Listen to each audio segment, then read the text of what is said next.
balalaika, that England has a long association with this instrument. Because if we go back 100 years, or just a little more than 100 years, before the First World War, from 1909, 1910, 1911, the balalaika was one of the fastest selling hotcakes in this country among instruments.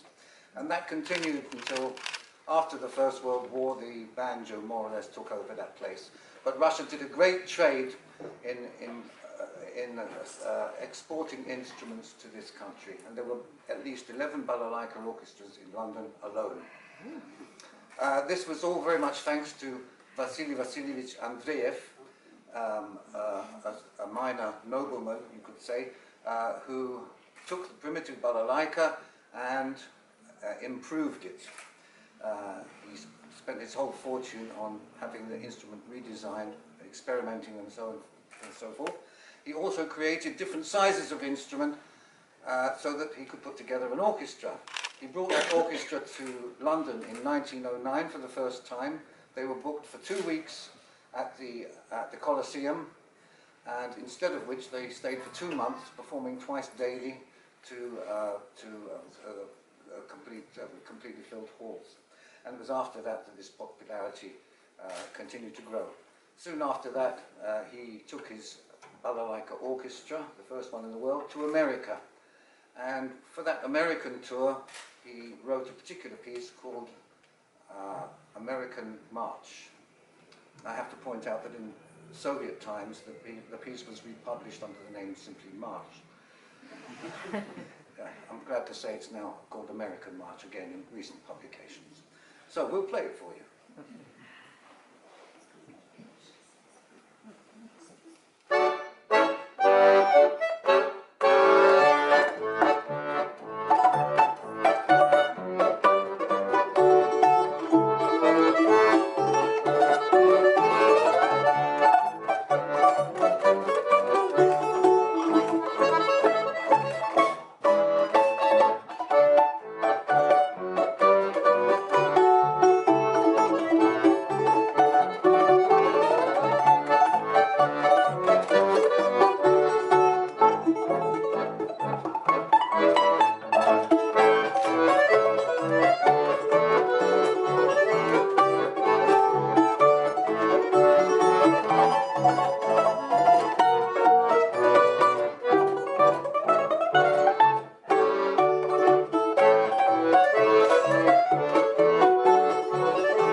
Now we'll play for you Kazbek.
Russia is a very musical country, as I'm sure you all know, and it has lots and lots of different types of music and lots of different instruments. Some of them are quite fascinating and unique. Of course, the balalaika, as we know, is very unique, but there's an accordion which is very popular in Russia and found really nowhere else. It may look superficially like a melodeon, the Irish melodeon, where you have to push and pull to get different sounds, but this Russian Garmoshka, it's called a garmon, or it's known in Russia as a 25 by 25, referring to the number of buttons, has a very unique and I think quite wonderful sound. And it's strange why it's stuck in Russia.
Explaining why the Garmoshka is so popular in Russia, especially in the villages, is not just its convenient sound, but the fact that it's so small for such a big sound. Something uniquely Russian. And of course the boy, when he goes off to the fields with the girls to do work, bring in the harvest or whatever, of course it's not bad for him because he gets to just play while they do all the work, making music while you work. And of course you may even get some sandwiches or something else in the breakfast. Of course, as I say, Russia, full of different instruments. And one very interesting instrument is what they call the жалейка. They say shepherd's horn. I think the basic idea was that it should scare away the wolves.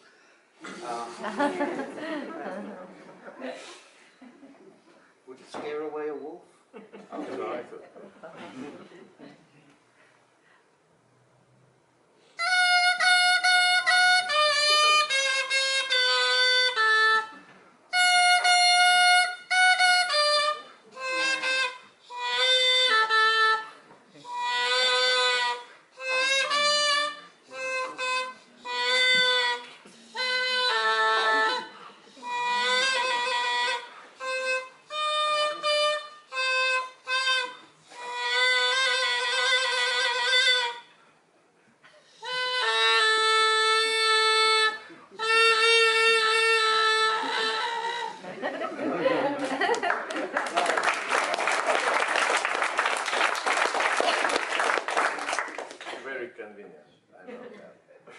It's not the most popular instrument in Russia.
Before we go any further, I want to tell you about the Balalaika going back hundreds of years. The Balalaika, it is believed, first came to Russia with the Golden Horde, so-called, of Genghis Khan. They brought with them an instrument which is still around in Kazakhstan called a dombra. In Russia, that instrument turned into something called a dombra, which is also still around in its Russian form. But it's believed, as I say, that the balalaika developed from that instrument. That was an instrument which was very popular with the minstrels, called skamarokhi in Russian. They used to dance and sing. They sang naughty ditties and made fun of the Tsar and the church, and for that reason, quite possibly, Tsar Alexei Mikhailovich in 1648 banned the playing of a whole load of instruments. That's how they did things in those days. I hope they still don't. But, so all these instruments were banned, and it's soon after that that, in fact, the word balalaika seems to have appeared in the language. Quite possibly, this instrument, the word balalaika, is very similar to the Kazakh word balalar, which means children. So I think the balagan or bala, whatever else. So balalaika really, in its name, implies a plaything rather than a serious instrument. And it's quite possible that because the balalaika was not included on the list of banned instruments, so that people could get away with actually playing it. People who did get caught playing any of the banned instruments were flogged and sent to the far reaches of Russia. Now, I have a reproduction of what the balalaika would have looked like in those days, and this is it. And although it wouldn't have sounded quite like this,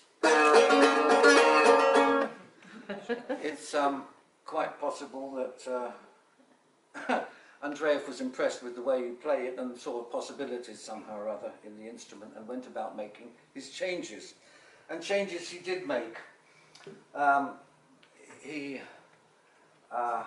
improved the shape, he improved the acoustics, he got specialist people to do it for him. And if we now look at around the year 1900 in Russia, you had 3-string balalaikas, 4-string balalaikas, and 6-string balalaikas. Here is a very unusual 100-year-old 4-string balalaika. And this tuning is a special village tuning. It's very good for playing частушки and not much else.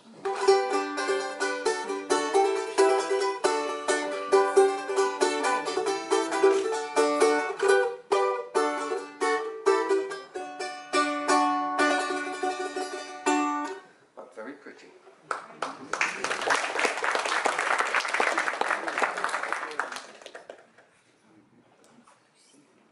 This is at least a 100-year-old instrument. It was bought in England.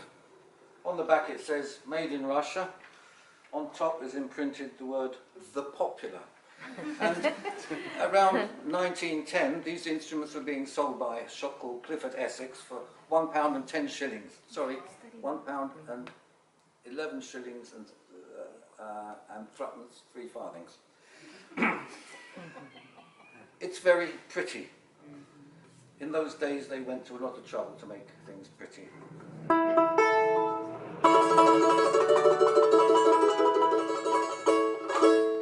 Afterwards you can all come and have a look at these if you wish. But it's time for another piece.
In Russia, they always play at least 3 spoons.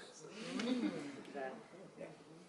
2 spoons go in one hand, play by themselves like castanets. A secret 3rd spoon from behind the back, just like in the KGB. And now we can play much more interesting melodies. Rhythms.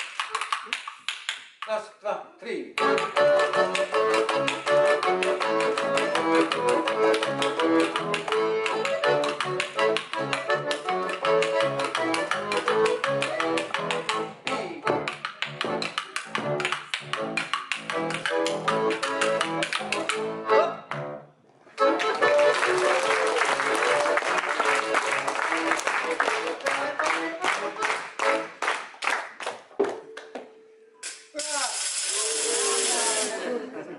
We call it the football rattle in England. But in Russia they have their own football rattle, their own trещотки, as we call them. And these are much better. Much better, why? Because first of all, they're much louder. Secondly, you can play rhythms with them, unlike with that sort of football rattle. Let's hear it. Раз, два, три.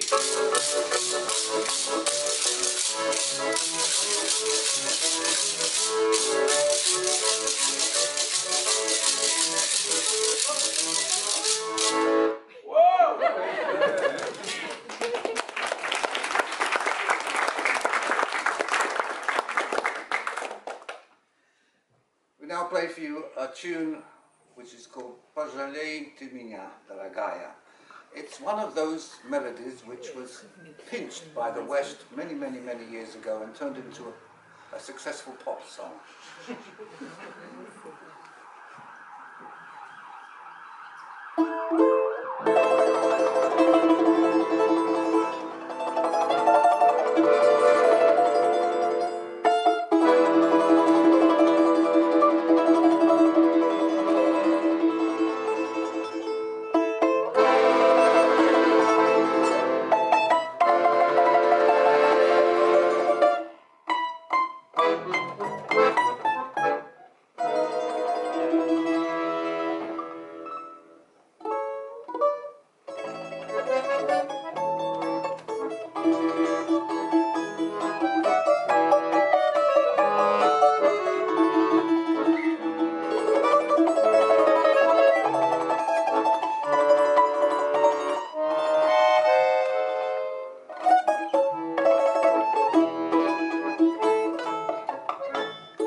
Спасибо. Теперь маленький перерывчик. Now we now have a small break for a small traditional Russian refreshment. Yes. See you again very soon. I'm going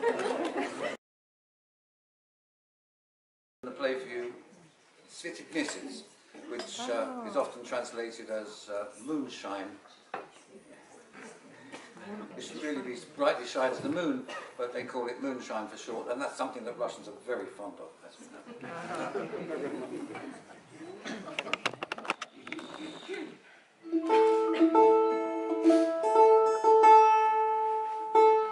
This is an old Chinese tune called Tuning.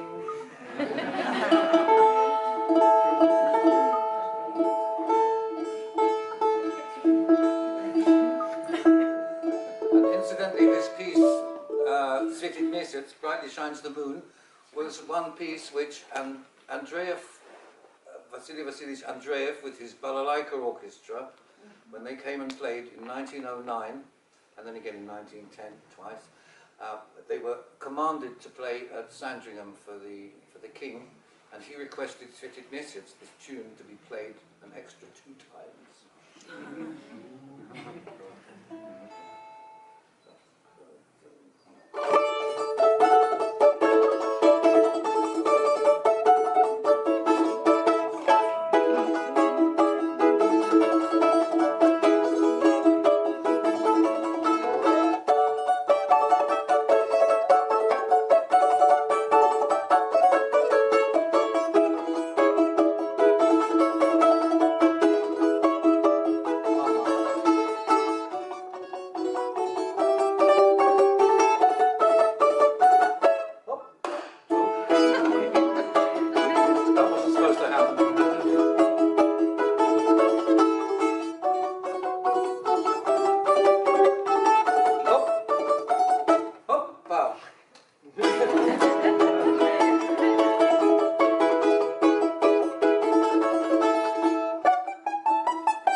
Теперь вам сыграем царский марш.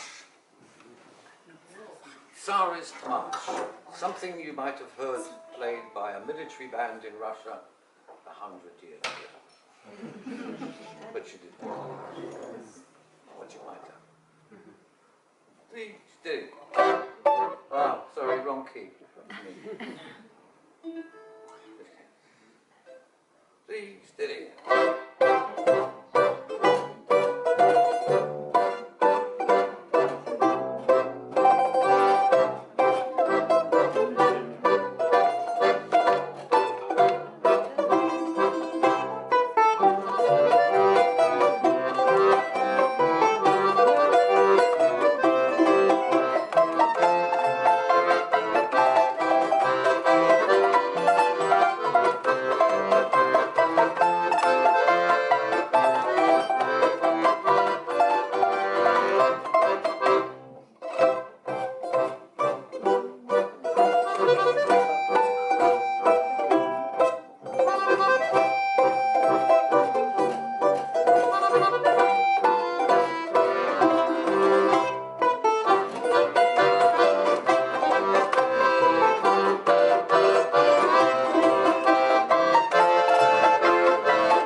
водила, песню заводила, растянулась и заводила.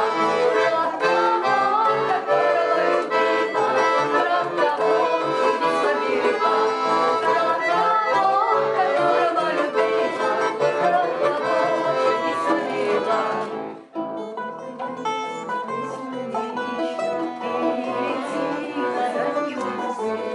И бойцу на дальнем пограничье от Катюши передай привет. И бойцу на дальнем пограничье от Катюши передай привет.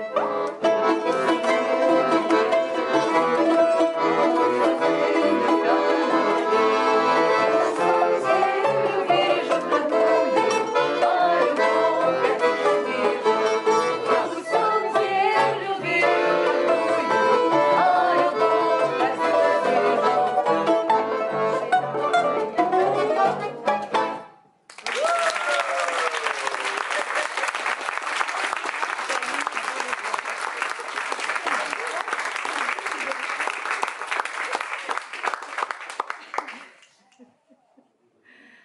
And this is a Russian domra.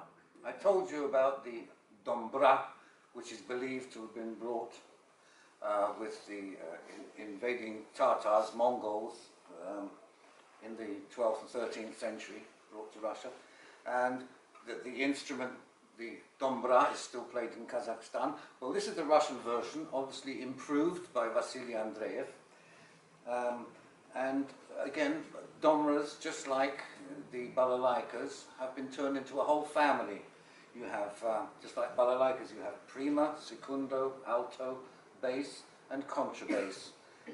And you even have octava contrabass, which is actually the same tuning, but the body is just a bit bigger and won't fit in a car.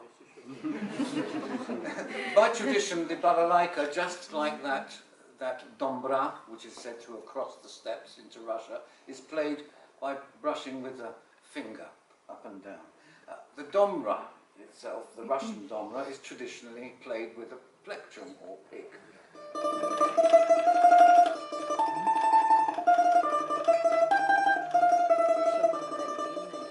So of course balalaika orchestras always consist of a dombra section and a balalaika section, and plus a few other instruments, the баян section and жалейки to keep the wolves away, and so on. So I thought I'd just show you the dombra. And although I always say that the prima balalaika is the smallest of the balalaikas, there used to be a smaller one called a piccolo balalaika. But in 1923 it was banned. They stopped making it in Petersburg. They say that Lenin said it wasn't necessary. I don't know if that's true or not. However, its role was taken over by the piccolo dombra, which had exactly the same tuning. Fascinating. However, there is one balalaika which is even smaller than the prima balalaika, and this might be the only one in the country. It's called pocket-sized balalaika.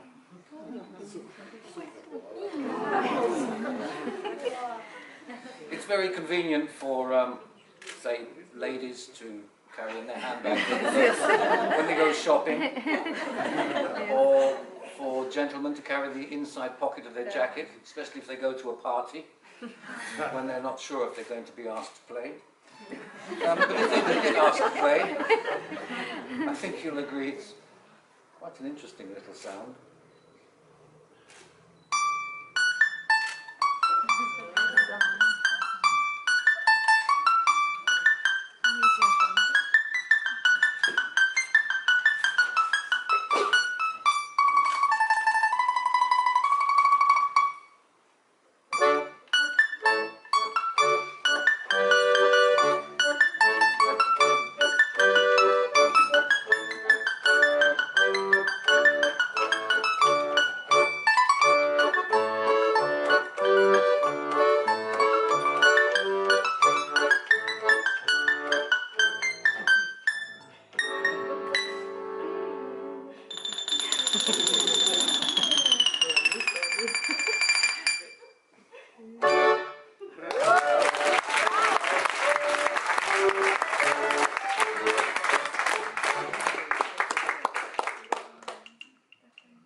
remembered to bring a handkerchief or Kleenex with you, but in case you didn't, borrow one from your neighbour as we play for you Lara's theme from Dr. Zhivago.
Жалейка, the shepherd's pipe that is used for keeping the wolves away, does actually go very nicely sometimes with the Garmoshka.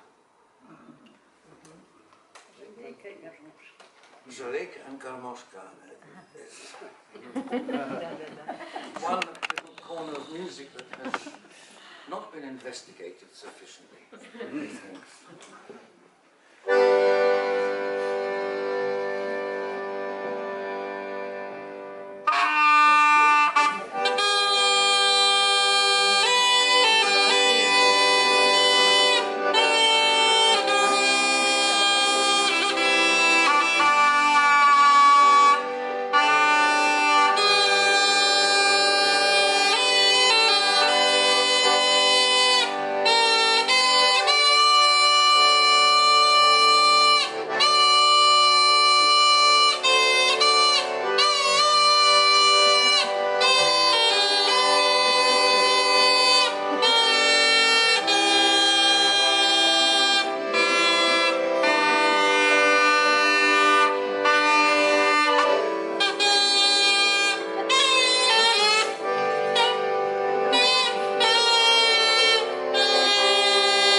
just to send you on your way, I'm going to play a little piece for you that I put together. It's called the Magic Balalaika. But do watch closely.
Ехали на тройке с бубенцами, а вдали мелькали огоньки. Эх, куда б сокольки за вами, да душу развеять от тоски. Дорогой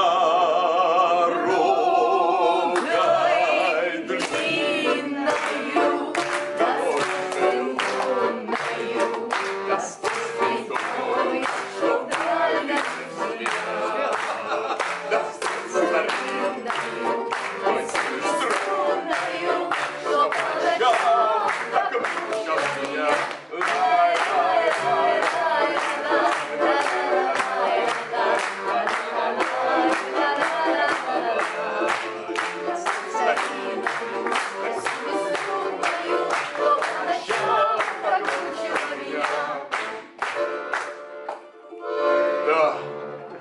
Выходит, пели мы задание. Нет, Понапрасную ночь за дочкой. И если мы покончили со старым, так и эти ночи отошли.